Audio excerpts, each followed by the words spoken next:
Au nom du Père et du Fils et du Saint-Esprit. Amen. Dans l'évangile de Saint Luc, il est dit « Alors il leur ouvrit l'esprit afin qu'ils comprennent les Écritures. » Puis vient cette phrase « J'envoie sur vous ce que mon Père a promis ». Dans le livre des Actes, il est dit « Il leur recommanda de ne pas s'éloigner de Jérusalem, mais d'attendre ce que le Père avait promis, ce que je vous ai annoncé, car Jean a baptisé d'eau, mais vous, dans peu de temps, vous serez baptisés du Saint-Esprit. » Si l'on reprend ces textes, on peut voir qu'il y a une pédagogie divine. D'abord, le Christ ouvre notre esprit, je dirais à chaque instant, à chaque inspire, nous sommes inspirés.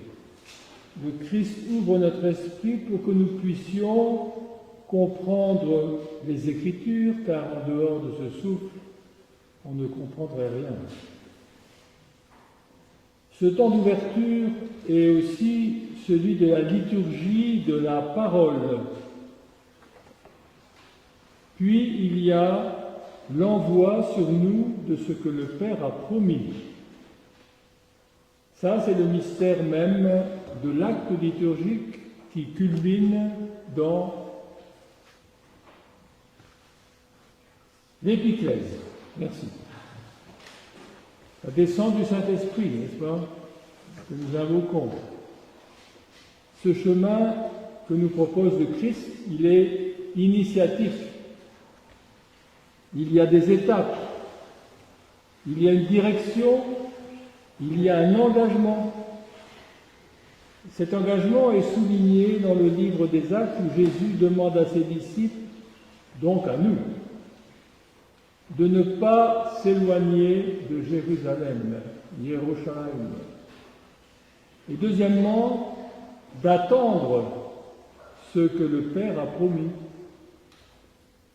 Tout cela devrait nous permettre de devenir petit à petit des pneumatophores, des porteurs du souffle, dont la caractéristique essentielle, ça nous donne un repère, la caractéristique essentielle des pneumatophores est écrite dans le livre de l'Apocalypse que vous avez entendu. Que dit-il ? Ils se prosternèrent sur leur face devant le trône et ils adorèrent Dieu en disant Amen. La louange, la gloire, la sagesse, l'action de grâce, l'honneur, la puissance et la force soient à notre Dieu au siècle des siècles. Amen. Voilà. Tout est dit, ils se prosternèrent et ils adorèrent Dieu en disant Amen, c'est-à-dire, oui, persévérer à croire, dit Christiane Singer, que l'instinct primordial en chaque homme est la vénération. Et c'est la répression de ce désir qui rend l'homme haineux et fou. Vénérer et adorer Dieu, c'est d'abord lui dire oui, adhérer à la vie en nous, ici et maintenant. Cette adhésion, ou cette adhérence, comme dirait Chouraki, est un chemin qui se construit jour après jour. C'est un chemin de contemplation et d'écoute. Il est plus important, disait Kierkegaard, de se laisser prendre que de comprendre, se laisser saisir, se laisser prendre, oui, parce que si tu crois comprendre, c'est que tu n'as rien compris. Mais si tu comprends que tu n'as rien compris, alors tu commences à comprendre. Dieu est vie, dit saint Denis l'Aréopagite, et c'est peu dire qu'il est vif. C'est peu dire, c'est-à-dire, que sait-on de cette vie? Que sait-on de cette vie? La vie, cette vie surabondante est incarnée en plénitude par le Christ qui est le chemin, la vérité et la vie. Être disciple du Christ, c'est adhérer à cette énergie royale que nous sommes en lui. Cette adhésion, ce oui est inconditionnel.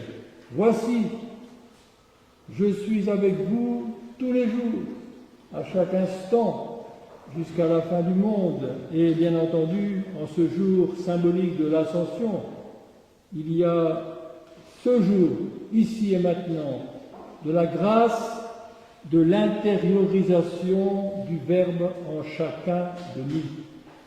La grâce de l'intériorisation du Verbe éveillé en chacun de nous par cette liturgie. Il fut enlevé au ciel. Mais où est le ciel? Le royaume des cieux est en vous, dit le Christ, en chacun de nous. Cette intériorisation a une conséquence que nous ne devons pas oublier. Attendre à Yerushalayim, attendre à Jérusalem, c'est-à-dire attendre en silence, car dans le silence naît l'expérience de la paix du Christ et Yerushalayim, et la ville de la paix, et cette ville de la paix, c'est mon cœur. Cette paix, ce grand silence ne supporte plus l'agitation. Nous avons donc besoin de nous calmer. Nous avons besoin de nous détendre. Nous avons besoin de respirer, d'être là, tranquille. À chaque instant, il nous faut, comme les disciples, retourner à Jérusalem, ici et maintenant, revenir à Jérusalem, c'est cela, se convertir. Le retour vers cette cité de la paix en nous, qui est notre esprit, le nous. Et le texte dit, quand ils furent arrivés, ils montèrent dans la chambre haute. Voilà cette chambre haute, notre cœur. Et le texte précise où ils se tenaient d'ordinaire. Les apôtres d'ordinaire sont dans leur cœur, pas dans leur tête.